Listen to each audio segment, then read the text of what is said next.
Bueno chicos, vamos a arrancar, ¿sí? A mí me gusta hacer un poco interactiva la clase, así que van a hablar más ustedes que yo, ¿vale? Bueno, yo soy la doctora Litoja, soy cirujana general, pero acá y además hago coloproctología, ¿sí? Bueno, me tocó hablar de abdomen agudo oclusivo, en realidad síndrome de abdomen agudo oclusivo. Primero que nada, ¿qué les parece que es un abdomen agudo oclusivo? ¿Cuál es la definición?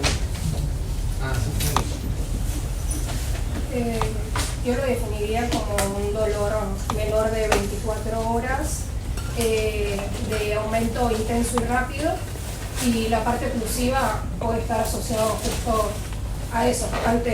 Yo lo asociaría a una oclusión, un ejemplo intestinal, que puede ser dado por distintos factores. Puede ser intraluminal, extra. La oclusión, ¿cuál es la definición? El abdomen agudo está bien, es un dolor abdominal de reciente inicio, ¿sí? Ahora, y cuando hablamos de oclusión, ¿a qué nos referimos? Obstrucción de la luz intestinal, ya puede ser intraluminal o extraluminal. Una enclavada. Detención del tránsito intestinal, que puede ser parcial o total y que puede ser funcional o estructural, independientemente de la causa. La obstrucción es eso, es una reducción del peristaltismo intestinal, ¿sí? De los movimientos intestinales. Dependiendo de la causa, después vamos a ver si es funcional, si es orgánico, si es intraluminal, parietal, eso lo vamos a ver, ¿sí? Si es quirúrgico o no. ¿Bien? Entonces, es la falta de eliminación de gases y materia fecal por la detención del paso del contenido gastrointestinal. Eso es un abdomen agudo oclusivo, ¿sí? Existen otros tipos de abdómenes agudos, ¿sí? ¿Cuáles otros conocen? Isquémico. Isquémico, Inflamatorio. hemorrágico, inflamatorio, ¿qué más? Peritonítico. Peritonítico y perforativo. Muy bien, ¿sí? Bien. Entonces, ¿cómo va a venir un paciente a la guardia? ¿Cómo se debería presentar un abdomen agudo oclusivo? Que lo diferenciaría, por ejemplo, un abdomen agudo hemorrágico o inflamatorio. Abdomen distendido, ruidos hidroaéreos, digamos, aumentados cuando de lucha. ¿Siempre están aumentados? No, en el Ok. caso. Si es ilio, pues no están presentes. Bien, Ausencia de, no sé, gases, defecación. bien. Y el dolor, que en este caso sería más tipo cólico, y cuando es ilio es más un dolor sordo, no identifica, digamos, no lo localiza. Bien, ¿y cuál es lo cardinal? ¿Qué es lo que definiría un abdomen agudo oclusivo que me haría pensar que este paciente está como evolucionando? Pues es un paciente que está ocluido y está realmente ocluido. Vómitos. No, Que empiece, no sé, con fiebre y eso, o no. Que no elimine gases. Ah, La sí, falta de eliminación de los gases gases. es el signo cardinal, ¿sí? Si no pasan gases, está totalmente tapado y ese paciente algo hay que hacerlo, ¿sí? Después puede vomitar o no, eso lo vamos a ir viendo ahora, pero no todos los abdomenes agudos oclusivos vomitan, depende. Y no todos los abdomenes agudos oclusivos, no de colon, no distales, pero dejan de evacuar. ¿Por qué? Porque a veces son oclusiones de delgado, por ejemplo, y todo el colon que está lleno de materia fecal sigue eliminando esa materia fecal. Capaz que no pasan los gases al 100, pero la materia fecal que está distal se va a eliminar. Entonces el paciente quizás está distendido y con vómitos y sigue evacuando también, ¿ok? Si hay restos de materia en el resto del colon, ¿sí? O existe la diarrea también. Recuerden que hay lesiones que son suboclusivas, o sea que no ocluyen completamente la luz y que dejan solo un espacio por donde pasa solo materia fecal líquida. Entonces existe esta pseudodiarrea en los abdomenes agudos oclusivos también, ¿sí? Bien. Bueno, como hablamos un poco, hay dolor abdominal, hay distensión, puede haber náuseas, puede haber vómitos. Bueno, ¿cuáles son un poquito las causas de abdomen agudo oclusivo? ¿Cómo las dividimos? heridas, hernias, serían, sí, adherencias. Primero hablamos de funcionales, mecánicas. no quirúrgicas, por ejemplo. ¿Qué causas funcionales conocen? Potasio, ¿no? Sería Trastornos de electrolitos, ¿qué más? Farmacológico también, ¿qué más? cirugías. Posoperatorio también, ¿qué más?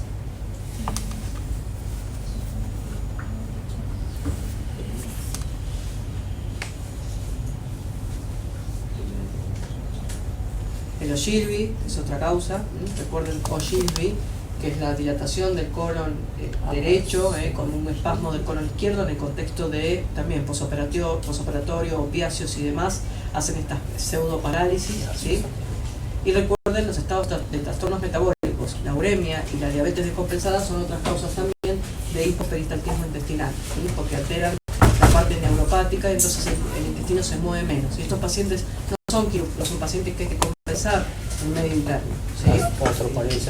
De cualquier manera, recuerden que los pacientes que a veces, los pacientes que están ocluidos, que vienen con mucha dilatación, acumulan mucho líquido y eso hace que tengan un tercer espacio y tengan cierto grado de toque renal y cierto grado de trastornos electrolíticos. Entonces, ahí habrá que ver, ¿sí?, si realmente esto es una causa funcional o no.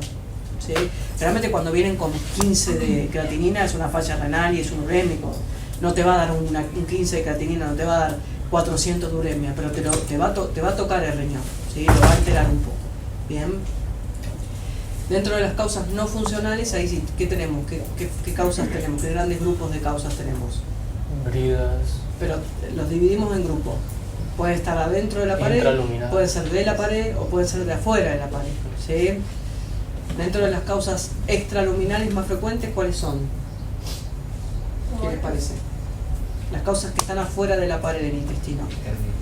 Las Hernias son unas, ¿y qué otra causa? la hiperplasia linfoidea, ¿no?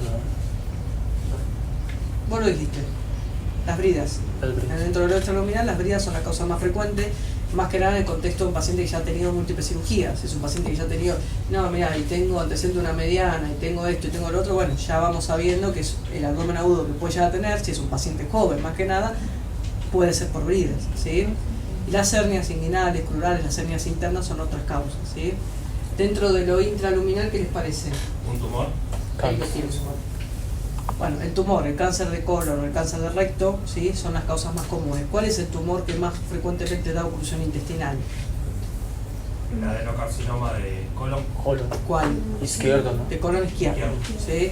Recuerden que el izquierdo tiene un calibre más chico, así que los tumores suelen crecer hacia adentro Sí, y generar una reducción de ese calibre, mientras que del colon derecho, el colon derecho es una bolsa, el ciego es mucho más grande, ¿sí?, tiene más calibre, tiene más capacidad de compliance, ¿sí?, y los tumores suelen sangrar más que ocluir.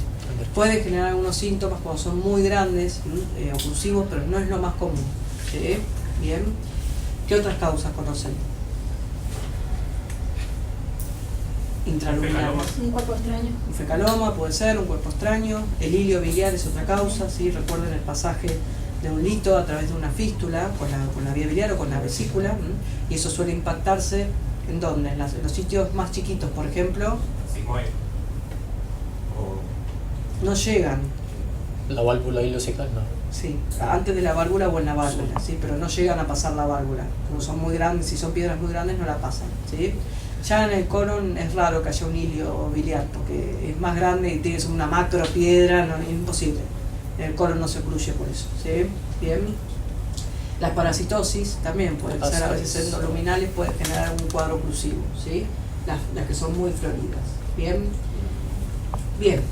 Bueno, ya hablamos un poco. Recuerden que hay algunos tumores que son de pared o que afectan la pared. Por ejemplo, los pacientes con enfermedad diverticular o los que tienen enfermedad inflamatoria intestinal tienen una afectación parietal muy importante y aumenta mucho el grosor de la pared.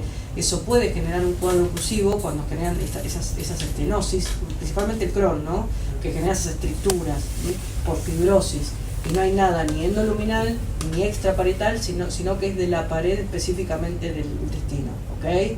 El diverticular crónico también. Ahora habíamos operado a un paciente que estaba en la 507, que era una estenosis diverticular, y los pacientes con la enfermedad diverticular tienen una pared muy engrosada, muy gruesa y muy rígida, y pueden generar cuadros también oclusivos. No es lo más común, pero puede pasar, ¿sí?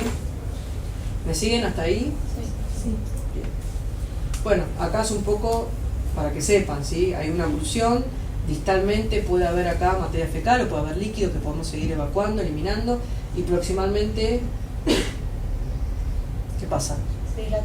Se empieza a dilatar y a llenar también, ¿sí? Bien. Bueno, ¿cómo hacemos el diagnóstico? tenemos un paciente que viene con un cuadro que parece ser una oclusión intestinal. ¿Qué es lo primero que hacen? ¿Cómo lo reciben en la guardia? Ustedes van a estar en la guardia, algunos sí, algunos no, algunos serán cirujanos, otros no, pero la mayoría va a pasar por la guardia en algún momento. ¿Cuándo van a llamar al cirujano y cuándo no? ¿Qué les parece? ¿Qué es lo primero que harían? Un paciente de los 70 años con dolor abdominal, está distendido, dice que no elimina gases, viene del geriátrico. ¿Qué ¿Un hace? estudio de imágenes? De una. Signos vitales No, para ver si pero es... la amnesia. Sí, sí. Bien. Primero, interrogo. ¿Qué le preguntarías? Para la última vez ¿Cómo? si tiene gases. Antecedentes quirúrgicos, Antecedentes quirúrgicos, antecedentes personales. hábito intestinal. Bien, si esto es su primera vez, si esto ya le había pasado, si es un paciente que se conoce con alguna enfermedad, a veces son pacientes que ya tienen cáncer, ya tienen un diagnóstico y están en quimio y intraquimio se ocluyen, eso también ya te da una pauta, ¿sí? Entonces, primero los antecedentes del paciente, ¿sí? Después nos abocamos al examen físico y al interrogatorio sobre la enfermedad actual, ¿sí? Porque a partir de eso yo voy a interrogar una u otra cosa, ¿sí? Entonces, viene con dolor, viene con distensión, cuánto tiempo hace que está con dolor, cuándo fue la última vez que evacuó, si viene evacuando, cómo evacúa, si evacúa con sangre, si tenía antecedentes de pérdida de peso, ¿sí? Vamos a ir orientando el diagnóstico, ¿bien? Entonces, ¿qué más harían? Si no, examen físico, ¿sí? Bien, ¿qué hacen en el abdomen? ¿Cómo lo evalúan el abdomen? Primero tengo que ocultar, Bien, después lo palparía. bien. ¿Y lo percutís? ¿No lo Sí, Bien. también, sí. Primero lo ocultás, después lo palpás y después lo percutís. ¿Y qué más harías dentro del examen físico? Se puede hacer un tacto rectal. Bien, el tacto rectal es una muy buena maniobra, primero porque permite ver si hay algún tumor y segundo porque relaja la pared abdominal y puede focalizar los sitios de dolor, ¿m? Con esta maniobra para relajar la pared y focalizar la zona que le duele al paciente. Pero además porque es fundamental si pensamos que puede haber un tumor, ¿sí? Bien. Después del tacto se lo veo, ¿qué hago dentro del examen físico? Además, veo la panza, toco la panza, lo veo, ¿qué hago? Ausculto, ¿no? A ver si tiene ruidos hidroeros Eso lo aumentados. haces al principio, Ah, sí. al principio de todo. ¿Qué más?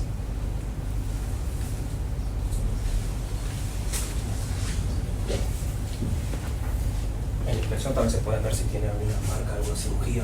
Alguna cicatriz, está bien. Y después los signos vitales, chicos. No se olviden que estos pacientes, si son pacientes viejitos, vienen vomitando a veces, vienen muy Cansados. deshidratados. Entonces el pulso, la frecuencia cardíaca, la presión arterial, ver si está orinando, no está orinando, ¿sí? Evalúen todo el paciente, no solo cómo está la panza, ¿no? Porque a veces la panza puede ser un abdomen agudo oclusivo que ya se perforó porque estaba muy dilatado y pasó a ser un perforativo y está recontra blando, el abdomen está recontra vencido y el paciente está recontra séptico, ¿sí? Entonces no se olviden de ver cómo está, si está taquicárdico, si orina, si está oligúrico, si está muy concentrada la orina, ¿sí? De ponerle que Una vía periférica. una vía periférica y sacar qué, Darle para hacer laboratorio. y pedir un laboratorio, hidratarlo bien y qué más harían. Y luego, si tengo la sospecha, podría pedir una imagen. Y antes de pedir la imagen, en el laboratorio, ¿qué le pedís? ¿Qué le pedirías? Hemograma en primer lugar. Después pediría creatinina, Función urea renal, para sí. encontrar función renal. Bien, Después, bueno, en el caso si tiene algún signo de séptico, podría pedirle también una enzima hepática. ¿Qué más? Estado ácido-base. bien. Ionograma. Ionograma. Ionograma. ¿Y qué es fundamental? Si lo voy a operar, ¿qué tendría que pedir? Grupo y factor. Coagulograma y grupo y factor. ¿Sí? Eso no se olviden nunca de pedirlo y a veces los cuadros sépticos también alteran el coagulograma, ¿eh? Así que eso básico lo voy a pedir. Pero además, si el paciente está en muy mal estado general y está en particular vomitando, pónganle una sonda nasogástrica gruesa antes de hacer cualquier cosa. Porque si este paciente vomita y deteriora el sensorio, se aspira y se muere con bronco aspirado, ¿sí? Entonces, antes de llevar al paso B el paso A es estabilizarlo, ver cómo están los vitales, poner la vía, el laboratorio, poner la sonda nasogástrica gruesa, la más gruesa que haya, para que todo el contenido, si está vomitando, salga para afuera, ¿sí? Y él no se aspire su propio vómito. Más si es un viejito que de repente está ya por la edad, más desorientado y demás, pónganle la sonda, ¿sí? Bien, entonces lo tienen ahora sí estabilizado, ya llegaron al algoritmo diagnóstico de que esto les parece que es un abdomen agudo oclusivo, ¿sí? De causa aparentemente no funcional, ¿sí? ¿Qué harían? ¿Un qué? Una placa de abdomen o una de cómo. Una radiografía de abdomen, ¿cómo la pedís? Abdomen de pie. ¿De pie y qué? De pie y pelvis también. Y de cúbito, ¿no? Acostado y de pie. Una radiografía de abdomen simple, acostado y de pie, ¿sí? Y además, Consultado, también leí que también te piden de tórax, sí. pero no entendí muy bien como para qué pedís. ¿Por qué la también de pedirías? tórax. Es que pues, no se me ocurre. ¿No se te ocurre a nadie, se le ocurre por qué pedirían una placa de tórax? Para operación. Para descartar neumoperitoneo, ¿sí? La placa de tórax simple, primero porque aparte la necesitas para subirlo al quirófano, como es parte de un prequirúrgico. Y además porque los neumoperitoneos se ven en la placa simple, ¿eh? Con eso ya no queda otra, tengo que subirlo al quirófano, no me importa mucho más hacerle nada más que operarlo. Después veré qué es lo que tiene, ¿sí? Las tres placas están bien. La ecografía no sirve en el cuadro oclusivo, ¿sí? Hay mucho intestino interpuesto, no ve nada, o sea, más si es un paciente gordito no ves nada y no tiene indicación dentro del algoritmo diagnóstico específicamente en la oclusión intestinal. Con la placa simple y con el cuadro clínico podrías operarlo tranquilamente si fuese un cuadro quirúrgico. ¿Qué otro estudio pedirían y en qué caso? En el caso que tengas dudas de la radiografía se puede usar un atomo. Se puede pedir un atomo con doble contraste, también de tórax, abdomen y pelvis. También había leído que no es necesario el doble contraste en ciertos casos porque directamente ya con el contenido uno podía darse cuenta del doble contraste. Bien. Sí, básicamente es eso. La tomografía la pedirías en realidad si hay dudas diagnósticas, ¿sí? Si hay dudas diagnósticas o no me queda muy claro qué es lo que y el paciente está como para esperarlo y llega a poder entrar dentro del algoritmo diagnóstico, puedo pedir una tomografía para ver de repente si es el cono, si es el delgado, si es el derecho, si es el izquierdo, si tiene algo en el recto, como para poder topografiar un poco más la lesión, ¿sí? Y poder explicarle de antemano también al paciente qué es lo que le voy a hacer si lo opero, porque si el paciente sale con una colostomía o con una ileostomía y yo no se lo expliqué, es un problema. Entonces siempre en realidad sirve más que nada para eso. Y por supuesto si tengo una duda diagnóstica y no me queda claro y lo veo en la tomografía y me parece que la tomografía es quirúrgica, le veo que tiene líquido en la tomo que no se ve en la placa, por ejemplo, eso no lo vas a ver, o veo alguna otra cosa, o veo que tiene algún signo de complicación vascular que también se puede ver por la tomografía, lo veo, ¿sí? Con respecto al contraste, siempre el endovenoso, siempre, ¿sí? Porque veo el refuerzo en la pared, veo si hay una colección, puedo ver mejor el líquido. Y el contraste oral depende. El contraste oral, si está muy ocluido, te lo va a vomitar, lo tenés que pasar por sonda nasogástrica, pues si no lo toleras, tenés que pasar por la sonda y clampear la sonda.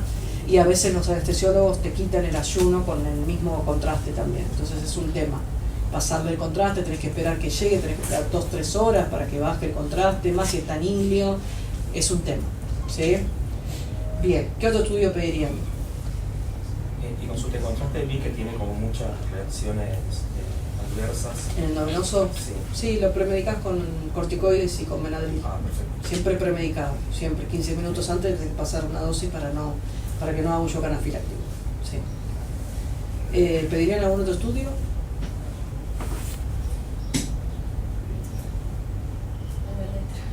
Un electro, sí, por supuesto. Una resonancia, por ejemplo.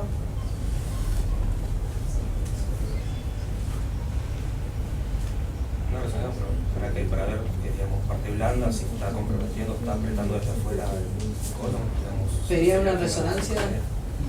No tendría sentido. Bien. Nunca pidan una resonancia en la urgencia. En la urgencia solo se pide en neurocirugía, pero en la urgencia abdominal nunca. Es un estudio lento, no está disponible y no sirve. O sea, para lo que queremos ver con una tomografía alcanza y sobra, ¿sí? Y está más disponible y es más rápido. ¿Mm? Bien. Bueno, esto es exactamente lo mismo que hablamos, todo lo que hablamos está ahí. Esta es una radiografía, ¿qué les parece? ¿Qué signos hay? Pila de moneda. En pilas de moneda, ¿sí? ¿Qué serían? ¿Qué son las pilas de moneda? Es un rezagamiento de las válvulas primitivas del intestino delgado que se da por proceso inflamatorio. Bien, quiere decir que está distendido, está lleno de líquido y las válvulas se edematizan y se marcan, ¿sí? Fíjense que estos niveles son centroabdominales, ¿sí? Todo lo que está en el medio del abdomen es intestino delgado, siempre. El colon no está en el medio, el colon está en los laterales, se marca el abdomen, ¿sí? El delgado está siempre en el medio, ¿bien? Fíjense que tiene niveles aéreos, ¿m? Y acá hay un silencio abajo, ¿lo ven? ¿Ven lo blanco? ¿M? Hay un silencio acá abajo y acá tiene todos niveles de delgado, ¿sí? Todos niveles. Acá exactamente lo mismo, ¿bien? Fíjense que el colon ni se marca, esto es bien de delgado la oclusión, ¿sí? El colon debe estar colapsado, pero esto es bien de delgado, ¿sí? Bien, acá más marcadas las pilas de moneda, pero fíjense los niveles. Esta es una placa de qué le parece, acostada o de pie. Parece de pie porque están los niveles marcados todos. Esta es una placa de pie, ¿sí? Y fíjense cómo se ve muy bien el nivel líquido abajo, que siempre es claro, ¿sí? Y el nivel aéreo arriba, ¿m? Y el nivel marcado acá, bien de delgado también, ¿sí? Y esto, Imagen en grano de café. característica de qué? Del vólvulo. Un vólvulo, ¿sí? Un vólvulo de colon. Esta es una de las pocas urgencias. Esta es una patología muy común acá porque hay muchos Chagas, ¿sí?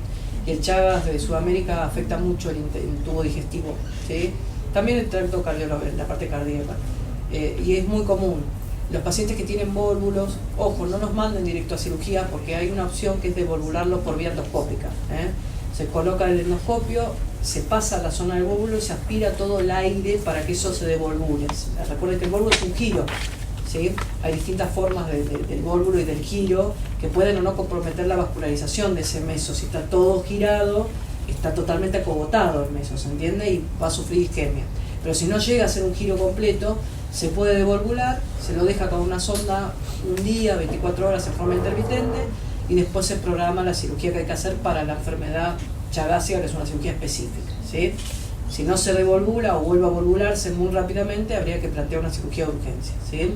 El vólvulo de ciego, que es del colon derecho, común en los asiáticos, no es tan común acá, pero el vólvulo de ciego sí no tiene mucho éxito en la endoscopía. Es muy difícil canularlo y es un estudio con más tasa de recaída, así que esos pacientes deberían operarse de manera urgente, ¿sí? Bien, y esto, ¿qué les parece que es? La dilata del colon. Esto es colon, ¿sí? Esto para que ustedes vean cómo se dilata el colon. Fíjense que es totalmente distinto a esta placa que veíamos. Sí, o sea, ya con solo una placa puedo, aunque sea topografiar y ver qué es lo que puede tener el paciente. Igual, en la oclusión de delgado el paciente va a vomitar como un campeón. O sea, si es una oclusión de delgado o de válvula cecal, el paciente va a estar vomitando casi seguro porque hay mucho líquido en el delgado, ¿sí? A diferencia de lo que pasa en el colon, no hay tanto líquido, ¿sí? Y fíjense cómo se ven las aortas del colon, ¿ven? Que se ven más separadas, más amplias, siempre en la periferia, como cae el transverso acá, el ángulo esplénico, el ángulo hepático acá bien marcado. Esto está dilatado, ¿sí? Está dilatado por lo menos hasta la parte izquierda, todo el colon, ¿sí? Y esto, lo de la flecha amarilla, ¿qué es? ¿Qué les parece que es?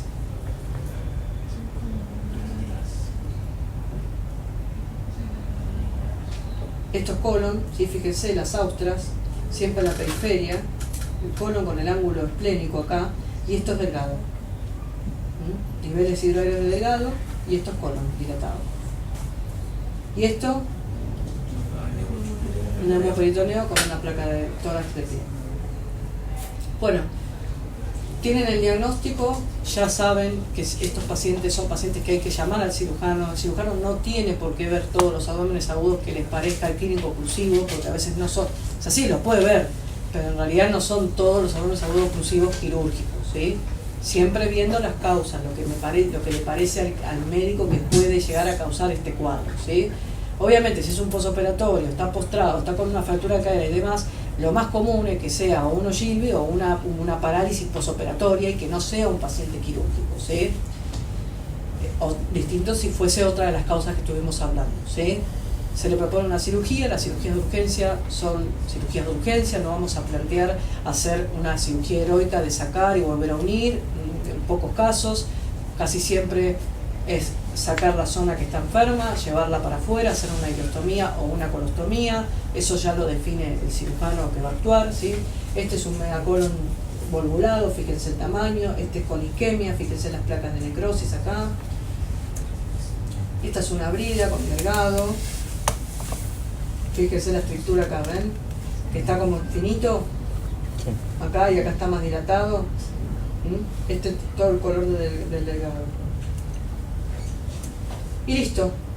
Ya estamos. Perdón, yo no entiendo muy bien qué es la brida. Como una La brida es una adherencia. Es como si fuese una banda fibrótica que se forma posoperatoria y que a veces pasa entre las asas de intestino y las termina comprimiendo, las termina generando una oclusión. Es como una banda, como si fuese un ligamento largo, fibrótico, eso es una brida, ¿sí? Cualquier cirugía puede aumentar el riesgo de que tengas bridas. 1, 2, 3, 40, la cantidad de pacientes que hacen brida con una laparoscopía inclusive, que es lo menos frecuente, pero hacen, ¿sí? Y todos los pacientes operados tienen riesgo de hacer bridas. Es una de las complicaciones, que es una causa de oclusión. Mucha mala suerte, que no tiene mala suerte, pero sí. Bien, ¿estamos? ¿Alguna duda, alguna otra pregunta? ¿Se entendió el concepto de lo que tienen que hacer, de cómo se divide el abdomen agudo, cuáles estudios tienen que pedir, cómo deberían pedir la interconsulta, o sea, cuándo deberían pedir la interconsulta? ¿Sí? ¿Bien? Muy bien, chicos, estamos.